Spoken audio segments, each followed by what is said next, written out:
I'm Marcus Stadelman-Elder. I'm the Director of Communications at Maitris. Oh, sorry. So, just take it.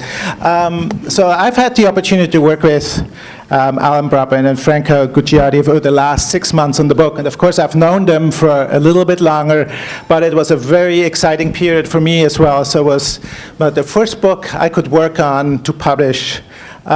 Just let me introduce Alan and Franca for those who don't know them yet. So Alan is the chairman and CEO of Havana Capital Corporation and chairman of Maitris. He has co-founded and chairs a number of initiatives, including the Caledon Institute of Social Policy, Tamarack Institute, and the Institute of Municipal Finance and Governance.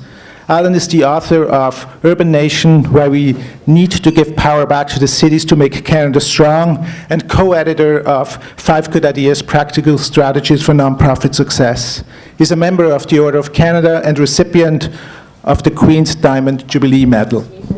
Franca has served as the CEO of the Lawrence Scholars Foundation since 2004. Prior to this, she designed and implemented Canada's Millennium Excellence Award program, and she is the incoming CEO of the McCall-McBain Foundation.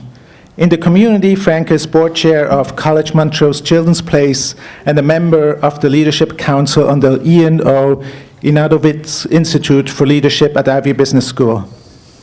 So the book, and that's what we're here for, so it really came out of a conversation that they've had over many years.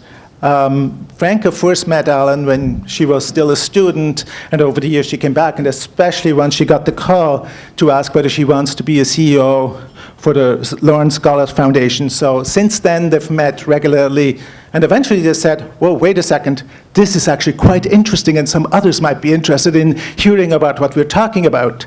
So they sat down and started to write the book. This was about 5 years ago, so it's been an ongoing process. So before, though, we hear from the authors about what it takes to be a leader in the nonprofit sector, I'd like to say a few thank yous, because there were a lot of people involved. So first of all, it's all the Maitris staff and the Lawrence Scholars Foundation staff who helped us organizing this event today. But in particular, I'd like to point out Lindsay Lee, who's Franca's executive assistant, and also a big thank you to Valley Bennett, who is our office manager and manages Alan's time. It's true.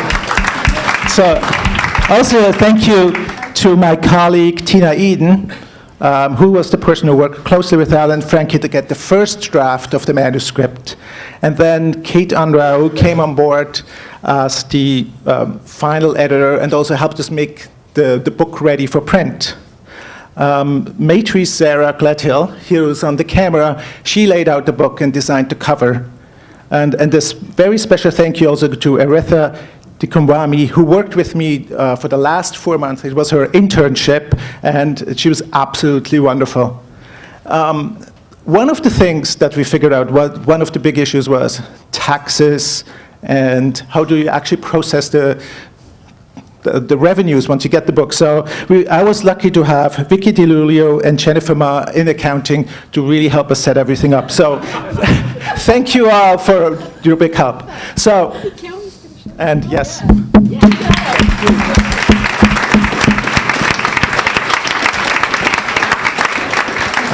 So enough from me. So now I'm going to hand over the microphone to Sevaun Palvetzian, who will be tonight's moderator. And Sevaun is the CEO of CivicAction, and she's been there since January 2014. Before then, she held several senior executive roles within the Ontario government.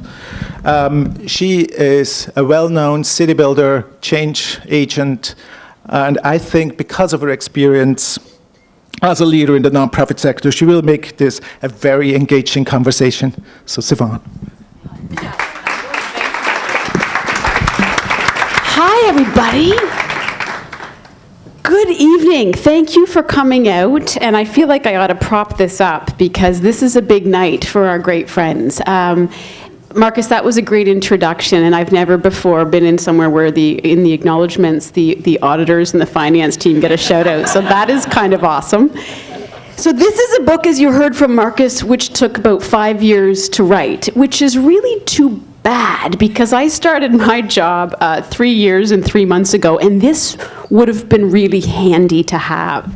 I had the Sorry, are you saying it's not handy anymore? It's still handy. Buy your copies now. But it's so good. And I will say this, I'm a bit of a bookworm, and so I do tend to read. And when Franca and Alan said, we've got this book that's coming out, and would you be able to spend an evening talking about it, I thought, I love the two of them, and I'll do it anyway.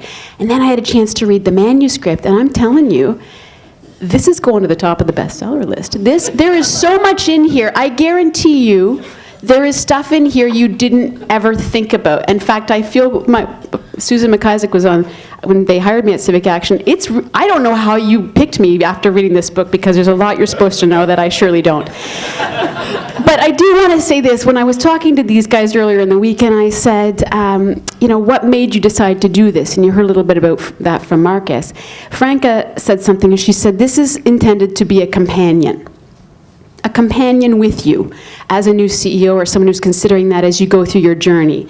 This room is packed with people for whom you are their companions, and I think each of these two Dynamo people have crossed paths with a room full of Dynamo people, and I'm sure I hope some of the questions and answers that come out tonight will resonate with each of you.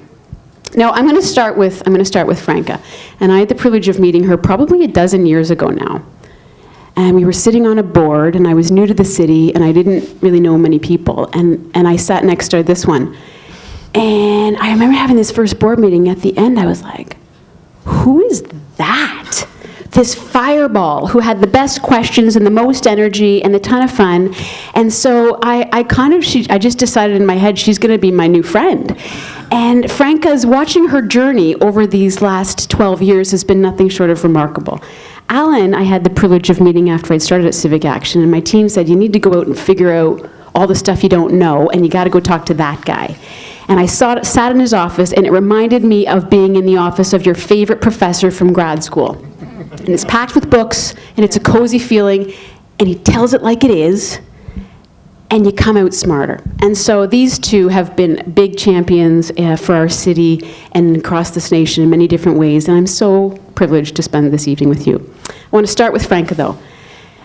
You may know her as a Sicilian fireball. She came here at the age of 11. You're sitting here now at the age of 29. I love her so much. What would your 11-year-old self, what would you tell your 11-year-old self about leadership, knowing what you know today? Oh my God. We're going there. We're starting right there. She did say, like, I'm not showing you the questions beforehand, right? Like, cruel, very cruel. Well, as an 11-year-old coming with parents to Canada, I already had an example of leadership in them, even though they would never frame it in that way, right? You hear kids in my spot say that all the time, right? Because, of course, they did the ultimate things that leaders have to do, right? Be bold, dare to dream about something better, and stick to it when it gets really tough, and it does get really tough, right? To not sort of quit, but to really just adventure in. So, I don't know if I probably at 11 had that example in them. Mm-hmm. Alan, you're kind of the Kevin Bacon of Canada. I like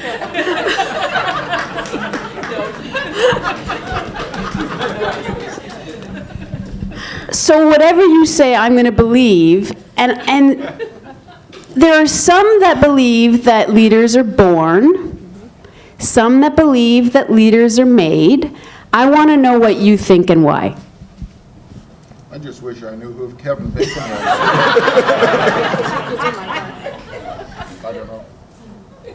There you go. Here, I just wish I knew who Kevin Bacon was.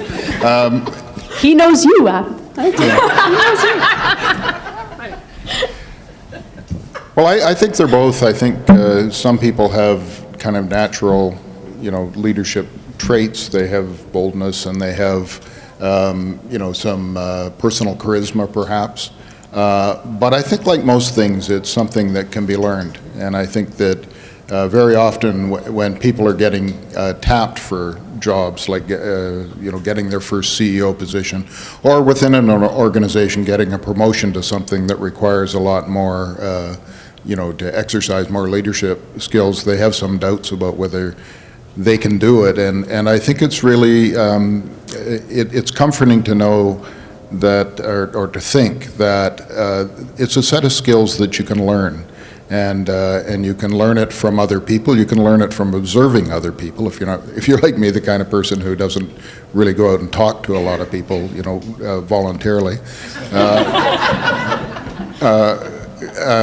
So you can observe a lot just by people you admire in leadership positions. Mimicking some of the things that they do successfully that you think are successful. But also by talking to people, and it's like playing a sport in a lot of ways. It's picking up that set of skills that allows you to perform, to do the stuff that has to be done, and then one of the things we may want to talk about a bit later. But if you learn leadership that way, by picking up skills, when you're under pressure, and when the stakes go up in a situation in your organization. If you have that basic skill set, you can kind of lower the tension and lower the pressure by focusing back on that set of skills and just executing the things that are that work and that will get you the results you want. Yeah. So that call comes, you're 33, which is like a CEO fetus. Like who does that at 33? But you're 33, the call comes, you're going to become the CEO. What goes through your head? It was about time. No. I think there are a few things. I kind of knew the organization, and I have John Phillips and James Appleyard and Valley Bennett, who are actually there from the beginning in this audience, so they can let you know. It was an organization, it was in a bit of a transition, and let's just put it that way. So I knew that I was walking into this role, but I was also walking in this role in an organization that needed a little extra something. So there was sort of an added stake, and so fearing that. But at the same time, I was like, well, it can only go up, right? So we can only make it better. But I did have lots of doubts, right? In that sort of moment, which is how Alan and I started talking. Actually, it was even in that moment of doubt, right? To sort of, I sort of felt like it was all aligned. I really loved the organization and the work. So, and I felt like at that point I had sort of picked up a bunch of skills that I thought were, kind of potentially could lead me there. But you have a lot of doubt in like, is it right for me to put myself forward? And I have to say, as a young woman, and perhaps for the young women in the room particularly, when you look through sort of a job description of the role, right, and you're missing like 2 or 3 out of the 10, you can kind of say to yourself, well, I guess I'm not ready yet. Right, as opposed to just leaping in and realizing there's just certain things you're just going to know, and other things you're going to have to learn, and so that was probably one of in the conversations that I had even with Alan at that time that really sort of helped me kind of sort of say, well, the things you don't know, figure out how you're going to learn them, and then make a leap. And one of those skills, the book is so smartly laid out because it takes you through, there's different chapters, and the first one is getting ready, getting the team, getting busy, and then getting on. And so it takes you through the life cycle, including when it's time to leave, which we'll come to a little bit later, but I think it's a really smart way to go through it. We're talking about these skills, and I want to ask this question to you, Ellen. So especially when I worked in government, you review a ton of resumes for every job, because like everybody wanted to work for, I don't know if they still do, but everybody wanted to work for government. And honest to God, if it was a drinking game, everybody said, I'm a strategic thinker, strategic strategist. No, you're not. It's physically impossible that everybody's a strategic thinker, and then you're not. So how do you know if you really are a strategic thinker? Because that's an essential ingredient that the book says, and we all know is to be a CEO. So how do you really know if you're a strategic thinker, Alan?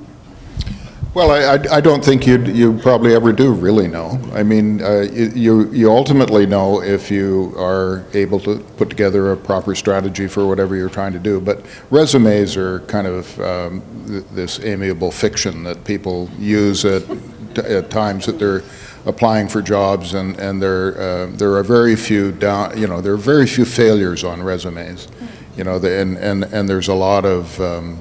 And I think people, if you were reading through thousands of resumes, you probably got to the view pretty quickly that they weren't all that helpful, and that you really had to dig deeper with people to find out.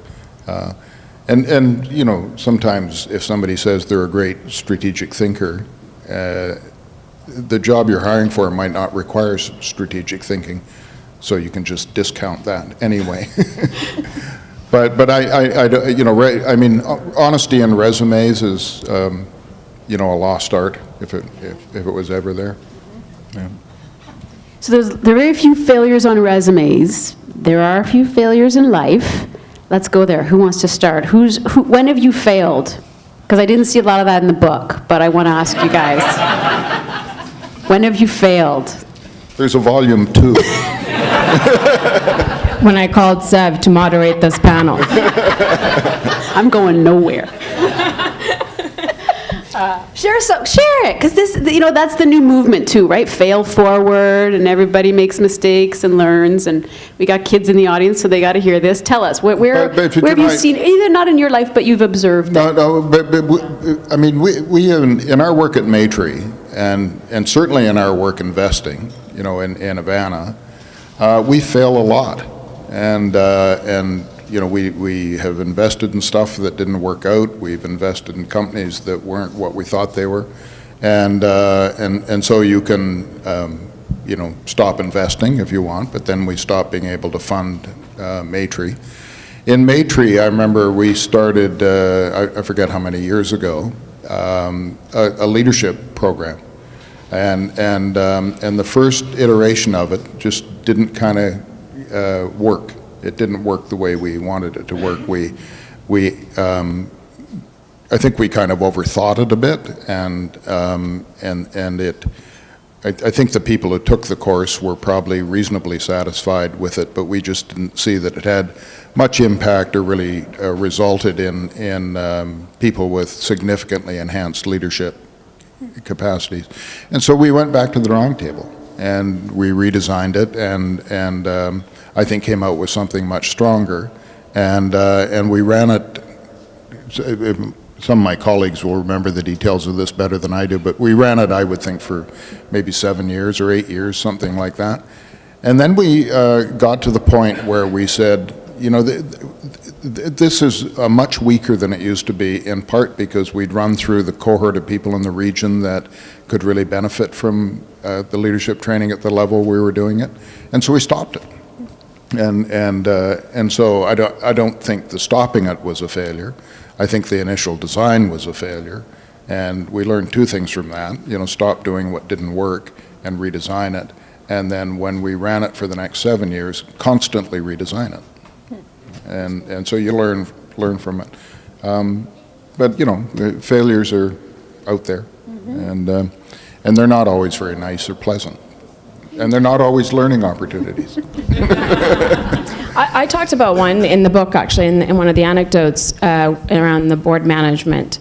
And in the early years, like when I first started, you know, I sort of, you know, and this is probably what the book is really meant to do more than anything, is to sort of make the leap between being sort of the number 2, the COO or the director of programs, to the CEO. So you know when you know how to run things and bring them to life, but it's that piece around the ultimate responsibility of the organization. And if you always have had a boss up to that point, you never even know, like, that's just the way it's been. It's just, you're programmed, right? And so then it's easy to kind of think your board is your boss at that point. And in some ways they are, obviously, because they hire you and they're accountable, like, for your work. And but it's a different relationship. And one of the errors I made very early on was that I had designed this, like, I thought the coolest program ever, right? I thought it was like, oh, just wait till they see it, man. I'm going to present this thing. They're going to, like, give me a standing ovation, right? At the board meeting. And they were like, what is this? Instead, they never heard of it. I never shopped it around to them. I never talked to them about it. It would actually had a huge financial commitment, and the wise counsel of those board members just kind of looked at me and said, "Oh boy," and so it was a failure. It was a real moment, and this is what happens sometimes as the CEO, and the board has not approved something you've given them, and your natural reaction is, "Man, those people," you know. if I could just get them out of my way, they're in my way, you know? And I hear that a lot, right? The complaints, right? They're like, oh, those board members. And then, and I realized there instead was like, if they are truly not making it, thank goodness, it was the wrong decision. They saw it and they called it. But oftentimes, even when they're not approving something that really should be approved, it really is your error. You haven't prepared them. You haven't prepared them. You haven't given them the information they need to make the decision. You haven't talked to them. You haven't brought them along. And so that was a real clear thing. And the other piece is that you just don't surprise them. It's not a performance. You know, it's not like, hey, everybody come to my show, right? Here I am, right? No peek previews. It's very much the opposite. They got to come along on your ride. That's good. I like that. It's not a performance.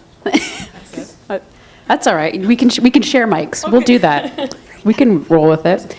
A failure. There you go.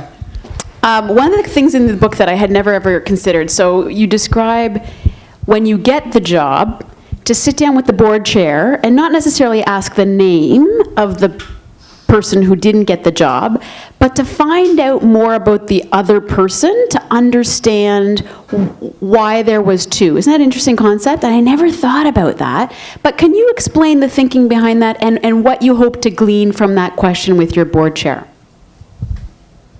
Whoever you'd like, yeah. Do you want to take it? I think we always assume that sometimes when you're hired, it's because you were the best one, right? So yeah, bring it on, right? But it's actually not necessarily the case. It's when you ask, it's also about the stage where the organization is at. So what they think, this is why the question is important, right? Like, why you? Was it because they're looking to make a change in the organization, so they're looking for a more entrepreneurial kind of leader who's going to do sort of innovative kind of programming for them, and so that's why they've chosen you? Or is it because they actually are looking to, they like the organization the way it is, it's very stable, they like the vision, and you're one of those people that actually is able to really run organizations really well, and they got that sense from you. So it's important because it gives you a sense of really where the board is at and where the organization is at. So that's, it's key to. Yeah, one of the points we make in the book, and I think we go on at some length in this, is at the point when you're being interviewed for a position, or you're interested in a position and applying for it, and you get through to the interview stage, I think for a lot of people, particularly first time being in that situation, you're just so eager to succeed, to get that job, to win the position, that you don't maybe do as much due diligence as you should do about the organization, and you don't ask a lot of the key questions that you should be asking. One of the things we say in the book is find out if anybody in the organization has a trump card that hasn't been revealed. You know, is it a donor who has a big donation that's pending or ongoing funding that they threaten to pull unless decisions are made in a certain way? Is it a board member or a couple of board members, or, you know, is there something in the power structure of the organization that hasn't been revealed to you? The kinds of things Franca was just talking about. Is there a real solid devotion to a certain approach to the work that you dare not violate? Because the last thing you want to do is get into a situation where you think you're going to be the CEO and get to run the organization, you know, in a reasonable way and all that, but have a fair amount of authority as the CEO, only to find out that you wish you'd known a whole bunch of things, and you find out after you've left the position you were in before, so sacrificed, you know, that the security of that, and then you say, I don't know whether, you know, you spend your first year saying, I don't know whether this is the right fit for me, and it's because you really haven't done that work, not because you're lazy, but because maybe you weren't quite fearless enough about doing due diligence to the extent you should have. Another piece of due diligence that's a theme in the book is what I'll call the perception audit, but I think you call it around the stakeholder consultation. Now, south of the border, our little friend the Donald is doing the opposite of what you're supposed to do. So in your first 100 days, you're not supposed to make decisions, you're not supposed to sign stuff, you're not supposed to enter agreements, you're just supposed to listen. The right? So bad. So can you share with the audience what those first 90, 100 days ought to really be as a new CEO for an organization? You know, it's like a missed opportunity if you don't know. It's the only time they tell you the truth. It's the only time you could talk to anybody and they'll tell you the truth because they don't associate you with it. So, so yeah, like in those first 90 days, I'd be like, John Phillips, what do you think are the missed opportunities? Blah, right? Like in about 2 years' time, when I'm responsible and I say those kinds of things, then they're like, So this is why it's key, right? It's important. And then you're like, so why is it important? They're gonna tell you really what some of the key opportunities and why they care about the organization. So you're kind of getting a sense of motivation from all the people that are important for the organization, so you don't misstep, actually. You're building some relationship or trust, because you're going there and you're truly listening. And then you're also going to realize the ones that might be a bit problematic if you want to change something, right? And you know that you need to change it, so you know that, well, this person is going to have to be brought on board on that issue. So it's not because you're just going to do what they want necessarily, but it is because it's the only time you're going to hear the truth told. So speaking truth is important. There's a section here talking about your team, getting the team. I want to ask about giving tough conversations, courageous conversations in terms of getting feedback to your team. And there's an example in the book where, you got that performer who achieves results, but doesn't do it in a really nice way.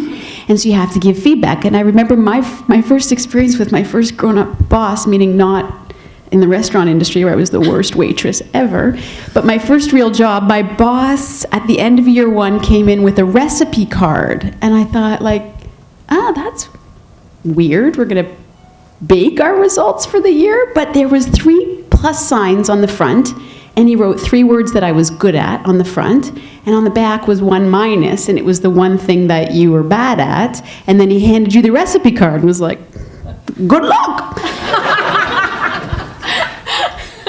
Shocking that I've done anything with my life since then, but this concept of how you give feedback, that was my first experience with real management.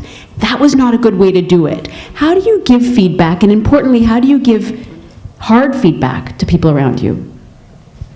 Well, I'm not that good at that, actually. I hate that. Can I give you some feedback? Yeah, that's about all I have on that one. What I always prefer to do is to have like an ongoing conversation with people that I work with, and it's useful because it doesn't let stuff kind of build up, and where you've got to kind of go in and say, I've had it with you about the whatever, and you're having, very often I might have a view about one of my colleagues that is completely wrong, completely misinformed because I haven't talked to them, I haven't understood why they're doing what they're doing and doing it in the way they're doing. But if you have an ongoing conversation, that gets around a lot of that. So Elizabeth McIsaac is the president of Maitris, and we talk 3 or 4 times a day, and it's fortunately our offices are next door to each other, and it's just popping in and, how about this, how about that? I don't think that's so great, and you can have a conversation at an informal level like that I guess it doesn't make those conversations as difficult. And she's a very smart person, so she can figure out fairly quickly if I'm not keen on something, usually before I do. You could ask the staff, I just tell it the way it is. Just get over it. No, I'm kidding. You know what? I'm not a big fan of performance reviews. So, and any staff member of mine will tell you that, because it's sort of, what am I supposed to do? Wait a year before I tell you? I can't live with that. I would tell you now. And so I think, honestly, that's important, right? It's like this constant, because it's actually minor. Most of the time, the feedback you have to give people is actually really tiny. But the moment you let it just get out there, then it grows and it becomes, and then you've actually sort of built some kind of strange resentment And it's your own issue. Like, you never even told them. I mean, it was just tell them, to stop using exclamation points. Do you know? dashes. Or dashes. Or dashes, You told me that one right away. And then we just stopped using dashes and we move on. So I think that's a piece of it, is this constant, and then you have to set the standard, and it's high. Because I really do believe that you set standards high, people will meet them. The expectations are high, and then you provide them the tools to make sure that they can, in fact, achieve it. And you do so. I stole this one line, and it's because maybe it's laziness, but I read it once in a book, and I liked it because, again, I hate job performance reviews. And you do have to do, the usual one when it's time to offer the raise, right? So you have to sit down and formally have a conversation. And I only ask one question, which is like, now that, you've been in your job, I need you to tell me, what do you need to make your job better, to be better at your job. That's it. And then sort of open-ended, and then we go from there. Most people are so critical of themselves. I hardly have to do it. I actually have to give them the opposite talk. Oh, you're being so hard on yourself, because we are usually we're the hardest critics on ourselves. So you just sort of have to let them open it up, make it feel comfortable for them to tell you what their big doubts are about their own performance, and then actually talk them up. I like that technique. When I was in government, I had the privilege of working for Minister Phillips. Minister Jerry Phillips is stalwart in the party, just an amazing guy, and I learned a lot from him. And he taught. This was the year that a former minister had approved $1 million grant for a cricket association. I don't know if we've got any cricket fans in the audience. I don't know much about cricket, but I do know that they didn't apply for $1 million grant. They applied for a $150,000 grant. And there was no paperwork. There was nothing that showed the process of why a group would get $1 million when they asked for $150,000. So what ended up happening? The minister fell on the sword. He lost his job. Minister Phillips took me aside and he said, Sev, they'll never get you on principle. They'll always get you on process. That's how heads roll. So I want to talk a little bit about process. It's very heavy. I want to talk a little bit about process and the accountability that you need to put in place so that your head doesn't roll on the stuff like the finances, the stuff on the accountability and transparency on the money, the stuff that CEOs don't really love, unless you're Marcus, you don't really love it, but you have to pay attention to it because it's critical for the reputation of an organization. What do you do about controls? Well, CEOs who try and control everything are going to fail. And so you have to make decisions, obviously, about what you're going to, your span of control and kind of how hard you control any one aspect of the thing. We talk a little bit in the book about there's some key things in organizations, and I identify finance as one of them, that CEOs typically, particularly in the non-commercial sector, in the NGO world, they typically skate away as fast as they can from the finance part of the job. They don't have finance education. They probably haven't come through a financial background or a financial stream in their organization, and so they tend very often, way too often, to delegate that to somebody in a out of sight, out of mind kind of way. And most of the big problems you're going to run into in organizations are finances, even in your example, although I am very familiar with that particular story and it's not as bad as it sounds. But if you don't make the effort as a CEO in understanding the financial framework of your organization and have a hand on the basic reporting that will kind of tell you whether things are okay or not, you're just courting disaster. And in any organization, there'll be something like, there'll always be finance, but there'll be something else that's like a key driver in the organization.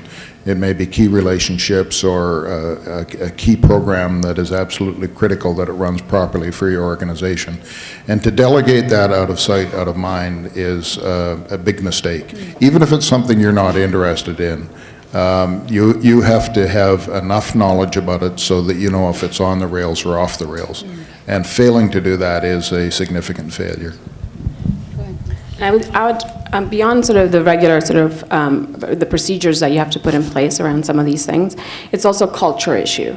Oftentimes, it's if you don't have a space where you allow people to come to you with problems, sometimes it's actually a pretty tiny problem, but you see it in organizations that have a fear factor.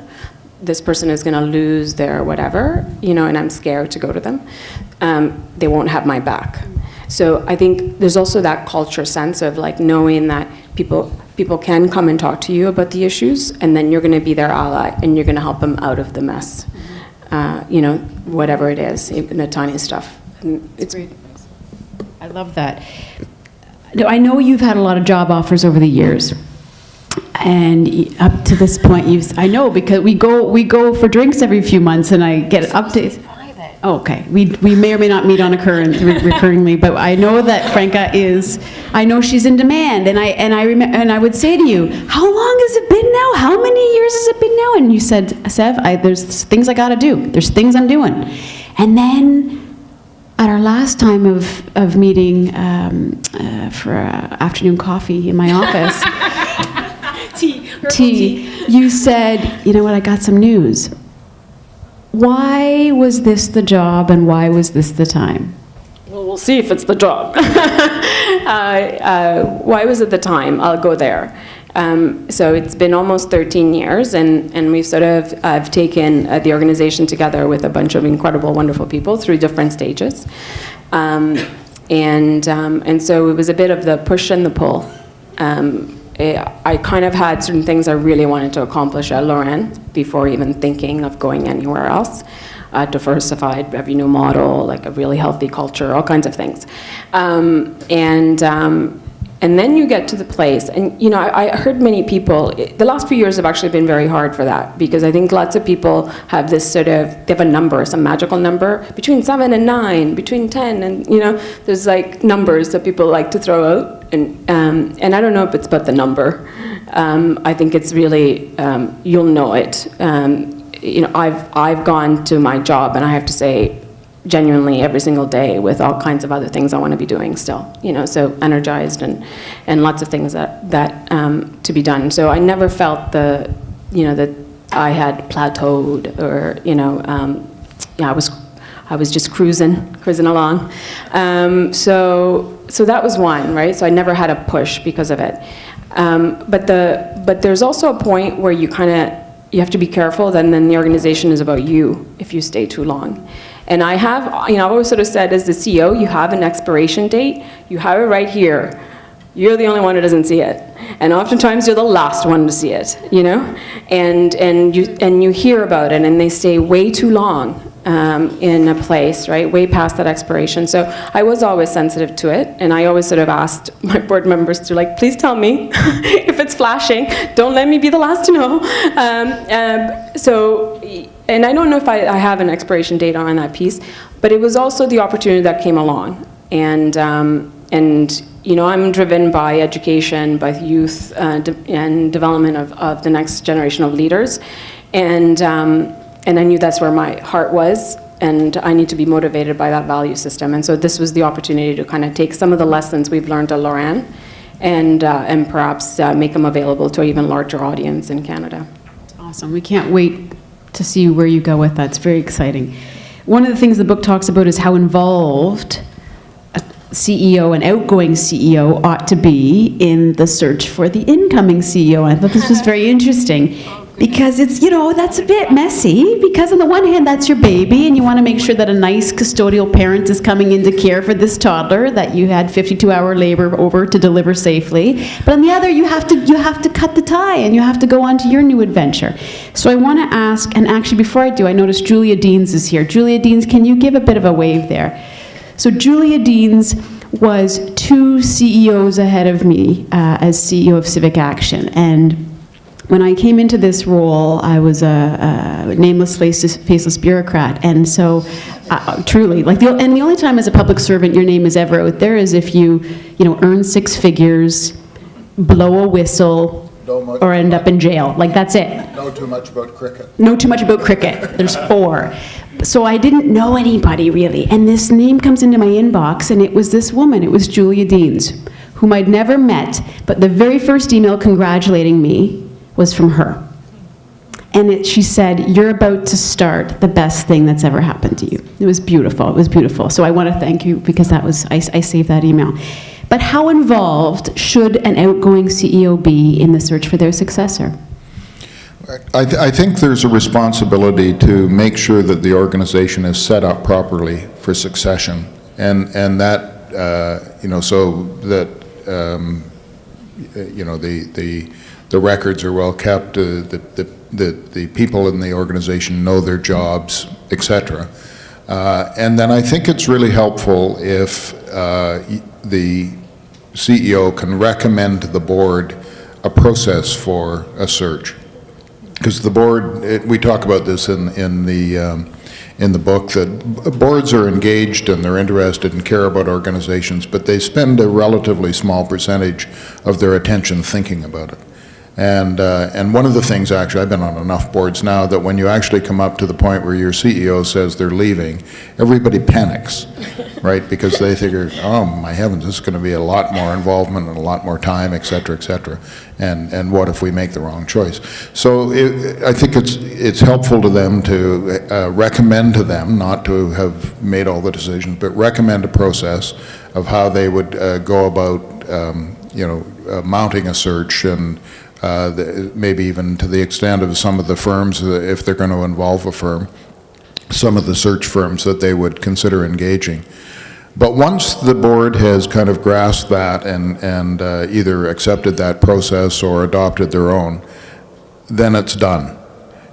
You should not sit on a search committee. You should not be involved in any way of opining on candidates unless you're specifically asked, but even then I would be a little cautious about it, and really not try and influence the outcomes at all.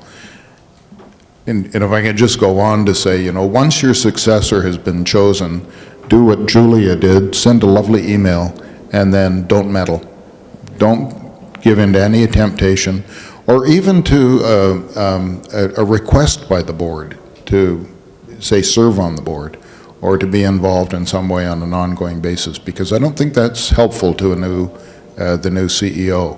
It may look a little helpful in terms of knowledge and kind of corporate knowledge and all that kind of stuff, but ultimately I don't think it is. So I think make sure the board is set up to succeed in finding your successor, but don't get involved in the actual process of selection. That's good advice.